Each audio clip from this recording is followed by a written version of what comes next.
Buenos días, buenas tardes, buenas noches. Bienvenidos a mi canal de YouTube. Mi nombre es María Magdalena, psicóloga clínica y de la familia, con estudios en Ciencias Sociales, Niñez y Juventud. Cada lunes subo un video y el tema de hoy lo he titulado Parto respetado y un nuevo comienzo. ¿Esto por qué? Porque vamos a empezar a hablar un poco desde esos comienzos de la vida. Básicamente lo he comenzado a pensar desde que llegan adolescentes, chicos y chicas a mi consulta, que comienzo a darme cuenta. Una debilidad en los vínculos, una debilidad emocional que me aterra y que me preocupa bastante. Comenzar a mirar cuando se enfrentan a la vida, cuando comienzan a tomar las decisiones propias de la edad y que no pueden hacerlo. Se sienten perdidos frente a la vida, frente al mundo que les espera, no saben cómo hacerlo. La preocupación es honesta, ¿sí? Los papás muchas veces en su afán por querer ver que ya definan una carrera universitaria, por ejemplo, entre tantas cosas, comienzan a presionar o comenzamos a presionar y hacer cosas que posiblemente ellos no fueron construyendo en el camino, no lo fueron haciendo y fuimos más bien debilitando mucho esa toma de decisiones y que a la hora de ya salir del colegio casi que los ponemos en una situación límite para que definan ya lo que van a hacer. Y comenzamos a notar ese tipo de cosas, ¿no? Sobre todo eso, la debilidad en los vínculos, en cómo se enfrenta una relación, no solamente con una pareja, sino cómo se enfrenta en general, con los amigos, con las amigas, cuando tengo la capacidad de decir que no a algo o cuando digo sí a algo. Este tema sexual que nos preocupa tanto, el tema de las drogas, el tema del suicidio que hoy nos aterra a todos y nos parece terrible. Claro, por supuesto nos parece terrible. Entonces, cuando esto llega a consulta, por lo general, ¿qué comienzo a hacer yo? A devolverme. ¿Y a dónde me devuelvo? A la edad de los 5 primeros añitos de vida, donde comienzo a mirar cómo se construyó un límite, cómo papá y mamá ejercieron la autoridad y lo que les decía en el video anterior, cómo las dificultades se convirtieron en problemas. Yo tengo que devolverme a ese momento, a mirar eso, a mirar cómo lo enfrenté a los miedos, cómo lo enfrenté a que se frustrara y lo hacía a propósito, ¿sí? Cómo lo hicimos o cómo no lo hicimos, cómo obviamos cosas y cómo definitivamente enfrentamos cosas. Y cuando llegan los chiquitos, los más pequeños, a consulta, ¿sí? Cuando llegan los papás de esta edad que hemos llamado padres jóvenes con niños pequeños, a eso le llamamos dentro del ciclo vital de la familia, a este momento de la familia, este momento por el que pasa. Y entonces en esta edad que comenzamos a darnos cuenta cuáles son los motivos por los que comenzamos a trabajar con los niños y principalmente con las familias. Porque los que han trabajado conmigo en terapia, en esta edad principalmente los más pequeñitos, saben que por lo general yo no tengo los niños en consulta, siempre trabajo con los adultos. A veces les digo, yo no sabría qué hacer con un niño en consulta. Si tengo fonoaudiólogas, terapeutas, si tengo pedagogas, el trabajo es otro y el trabajo en conjunto para mirar cosas con los niños es otro. Pero desde la psicología, desde esa postura sistémica, familiar, yo creo que somos los papás los que tenemos que estar ahí organizando escenarios para ellos, observando entre los dos cómo son esas formas en que se hace la pataleta, cuándo, en qué momento no queremos alimentarnos y por qué es lo que pasa alrededor de eso, qué es lo que pasa alrededor de pensar que el niño tiene que ir a terapias, qué es lo que pasa con los límites, la autoridad. Y sin embargo comenzamos las terapias y miramos más allá de eso. Puedo ir en una tercera o cuarta terapia trabajando límites, autoridad y estas cosas y de repente me quedo mirando a la madre. Y le hago una pregunta que he comenzado a hacer de unos 4 o 5 años para acá y por eso mi interés de hablar de este tema. Y la miro muy cerquita a los ojos y le digo, ¿y cómo fue tu parto? Y mirar cómo brillan los ojos de esta mamá. Las reacciones son infinitas porque cada parto es distinto. Entonces comenzar a notar la expresión corporal, ¿no? Cómo me alejo, porque parece que me desnudo ante una pregunta como esa. O parece que me acarrea mucha curiosidad y me acerco ante la pregunta. Toda la cantidad de emociones que que acarrea ese momento del parto. Parece un momento misterioso, un momento que parece que fuera solamente nuestro, parece un secreto, porque no podemos llegar a revelarle al mundo todo lo que sentimos en un momento como este. Por eso mi inquietud por este tema tan importante del parto. Y entonces comenzar a pensar en una pregunta con respecto al parto. Yo les pregunto a las mamitas, cuando a veces hago las reuniones con las mamás, entonces pregunto a una mamá, ¿y cómo fue tu parto? Y hoy en día contestan, por cesárea. ¿Y el tuyo? Por cesárea. ¿Y el tuyo? Por cesárea. ¿Y el tuyo? Natural. Y si esta misma pregunta la hiciera durante el siglo pasado, décadas 70, 80, inclusive 90, podría preguntar, ¿y cómo fue tu parto? Natural. ¿Y cómo fue el tuyo? Natural. ¿Y el tuyo? Natural. ¿Y el tuyo? Por cesárea. Y preguntar, ¿y eso? ¿Teníamos complicaciones? ¿Había un riesgo de que mi bebé muriera o de que yo muriera? Entonces, por eso la cesárea. Esas son las respuestas que se encuentran. Y esa es la cantidad de cesáreas que han aumentado podríamos decir que de este siglo para acá. Hay unas encuestas que he comenzado a reunir, porque me ha comenzado a llamar mucho la atención el tema. Entonces, es pensar que durante más o menos la década de los 80 y 90 se hablaba de un 5% de cesáreas. Hoy en día ya estamos hablando de un 60% de cesáreas innecesarias, y en eso quiero ser muy clara, cesáreas innecesarias.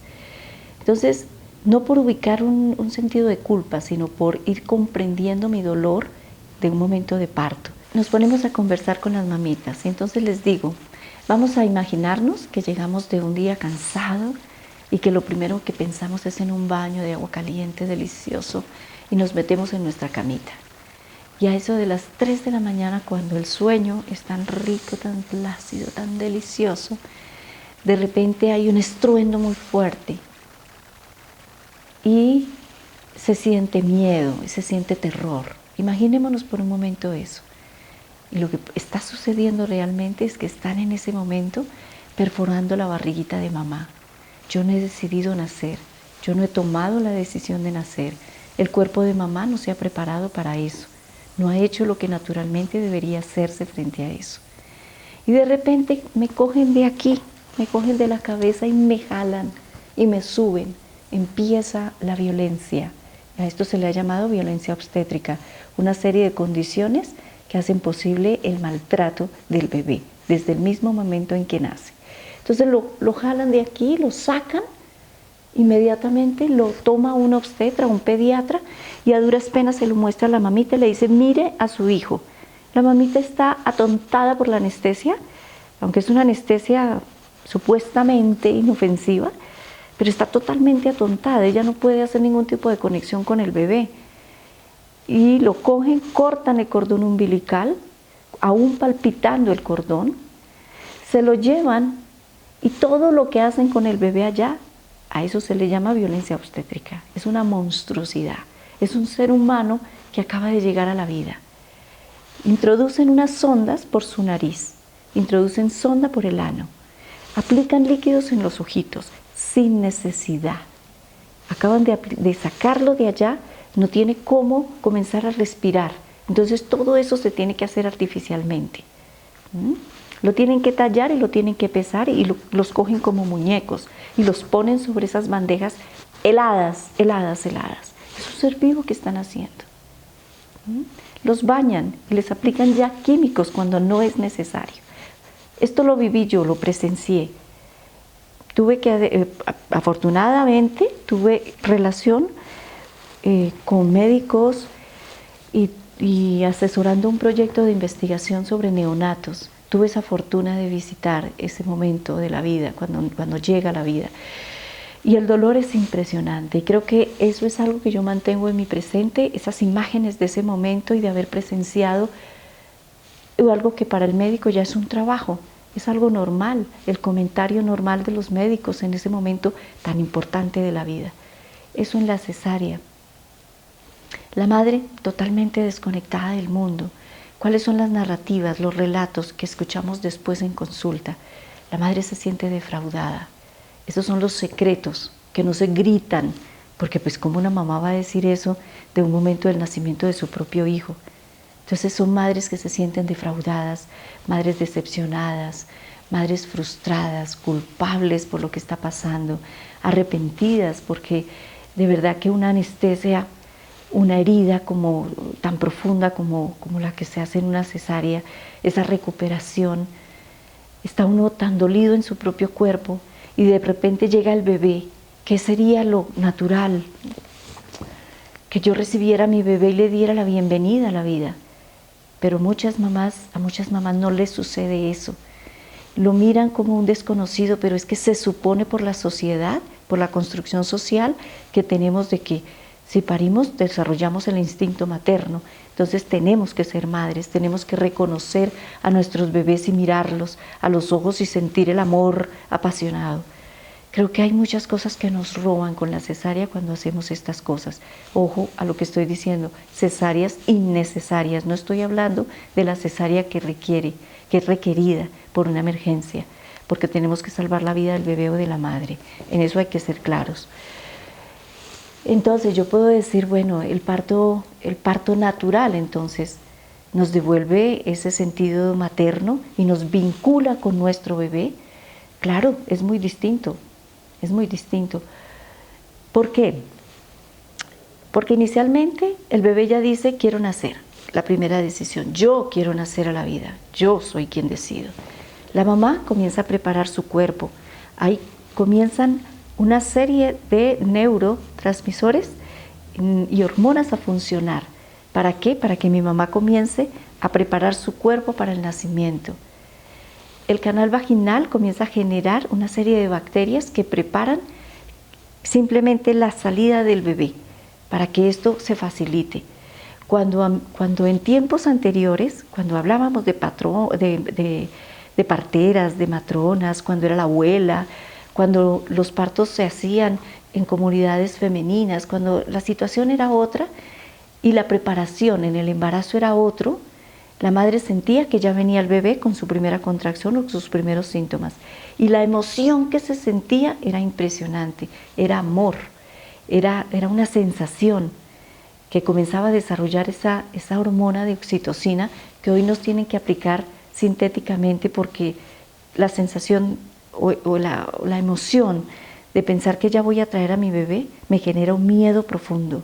Entonces no puedo desarrollar la oxitocina, esta es la hormona del amor, la que me dice a mí, preparo mi cuerpo para que simplemente logremos la dilatación.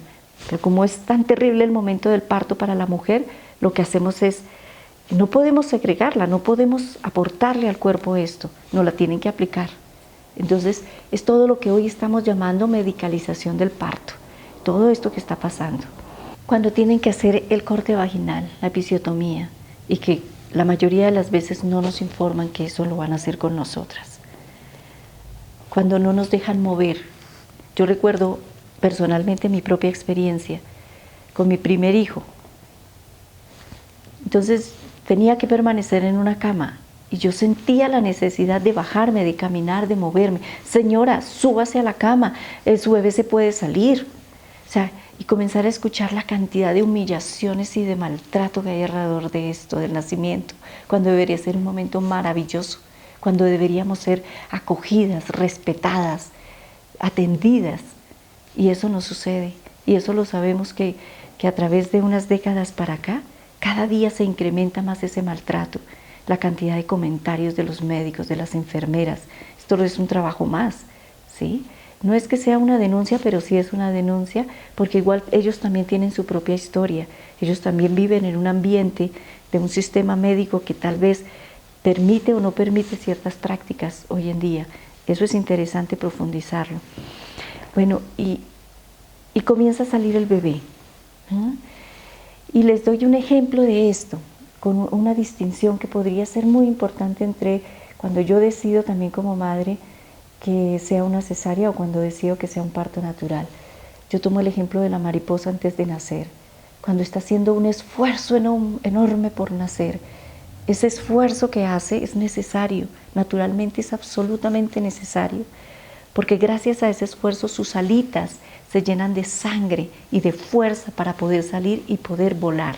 Entonces, si un etólogo, estos investigadores que estudian alrededor del comportamiento animal, llegara a observar esto y se le ocurriera por casualidad ayudarle, ¿sí?, en ese proceso de nacimiento a la mariposita, sale la mariposa muy preciosa, muy hermosa, pero ella nunca podría volar, porque ese sufrimiento que se siente es necesario para que la mariposa tenga fuerza y para que sus alitas en sus conductos pueda tener la energía, se llenan además de sangre y una fuerza y una potencia que les permite volar. Y si eso se los quitamos, no pueden. Entonces, esto es lo mismo. Si nosotros evitamos que el bebé nazca por ese canal vaginal, eso se le ha llamado sufrimiento en cierta manera fetal. ¿Por qué? Porque el niño comienza a hacer su mayor esfuerzo y la mamá también. Estamos haciendo un esfuerzo.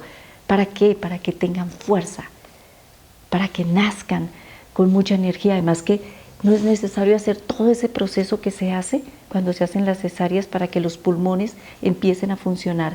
Gracias a ese paso por ahí, logramos que el niño empiece a usar sus pulmones, que se oxigene su sangre, que se favorezca mucho el sistema inmunológico. El sistema digestivo es clave cuando pasan por ahí. La piel, o sea, todo en general, todo, la formación de sus huesitos. Esto de la fontanela, es necesario que el niño pase.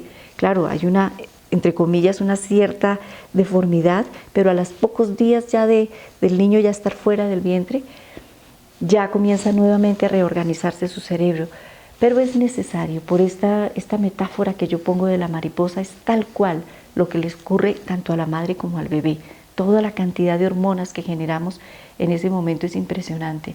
Eso que se está perdiendo es lo que muchos investigadores hoy en día, desde la neuropsicología, de la neuro en general, todas las neuro en general, han analizado, han estudiado profundamente, han hecho muchos estudios longitudinales para comenzar a observar qué pasa con los niños cuando son traídos a la vida desde una cesárea o cuando son traídos a la vida desde el parto natural.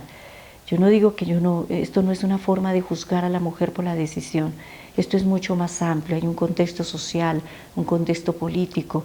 A esto hoy se le llama biopolítica, se le llama violencia simbólica, cuando prácticamente en medio de estos sistemas sociales y políticos me convencen a mí como madre de que lo mejor es una cesárea. Y yo tomo la decisión libremente, aparentemente libre, para poder decir yo quiero una cesárea. Esto se le ha llamado violencia simbólica, como lo he dicho, obviamente esto es mucho más amplio, el concepto es apenas una muestra de lo que es esto. Entonces, cuando como madre también puedo llegar a mirar a mi hijo y puedo decirle bienvenido a la vida, y puedo mirarlo a los ojos y poder sentir el amor, porque hay una conexión, porque hubo un trabajo conjunto. Cuando realmente me pusieron a mi bebé aquí y pude ver cómo él reptaba en su instinto natural, cómo él reptaba y subía hasta mi pecho y lograba tomar esa primera leche. Y entonces comenzar a detenerme y a pensar y a devolverme con todo esto que he dicho a ese momento nuevamente al consultorio, cuando me quedo mirando a la madre y cuando comenzamos a hacer en las narrativas y en los relatos todo esto que sucedió y todo este dolor que hubo alrededor del parto y preguntarnos, bueno, ¿cómo ha caminado este bebé por la vida? ¿Cómo desde bebé, desde que nació, lloró? ¿Estaba muy irritado en sus primeros días? ¿Cómo fue mi relación, mi vínculo con él? Entonces, comenzar a notar que desde ahí comenzamos a caminar emocionalmente de una manera distinta. ¿Cuál ha sido mi preocupación también? Hoy en día puedo decir que arranco un nuevo proyecto para hablar sobre estas cosas, para tener una mirada también desde ahí. El proyecto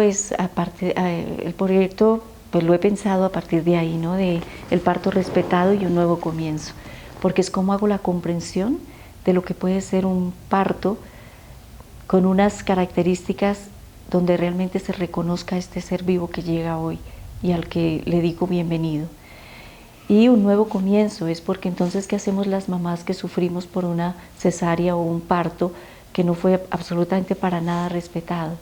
Entonces, hay una serie de terapias y una serie de recursos que utilizamos hoy en día desde la psicología para poder hablar de esto y poder pensar que hay una esperanza y una forma de ser resiliente frente a lo que nos pasó, y que podemos hablar de eso, que podemos relatarlo, que podemos hacer algo distinto. Hay una terapia que se llama renacimiento sistémico, y es como nos narramos a una nueva historia, no solamente desde lo que yo diga, sino de cómo mi psiquismo también le puedo dar una nueva información, le puedo decir, vamos a cambiar la historia. Y hay otra terapia que se llama terapia de contención, y para esto yo voy a traer una invitada. Se llama Ana María Cardona, una mujer increíblemente hermosa, maravillosa, con un sentido del ser y de la amorosidad increíble. La van a conocer. Ella aceptó una entrevista para hablar de esto. Ella trabaja terapia de contención, y dentro de la terapia de contención el tema es sobre el abrazo como una forma de vida y de cómo recuperamos todas estas heridas que nos trajo todo el proceso del embarazo, el momento del parto, las primeras horas de vida del bebé, que son vitales, y las primeras 24 horas, y después el primer año de vida. ¿Cómo podemos sanar las heridas que hay ahí? Entonces, esos son nuestros siguientes videos, para que podamos reconectarnos con la vida y decir, hay esperanza de sanar esto que posiblemente nos está doliendo tanto y que vemos reflejado todo el tiempo en nuestros niños, y que yo comencé a darme cuenta para tener una mirada más. No es que las demás ahora no, supremamente importantes, es una mirada más, una forma de mirar y de intervenir desde otra orilla, que me ha parecido además fabuloso, fabuloso. Muchas gracias por suscribirse al canal, y nos vemos en el próximo video.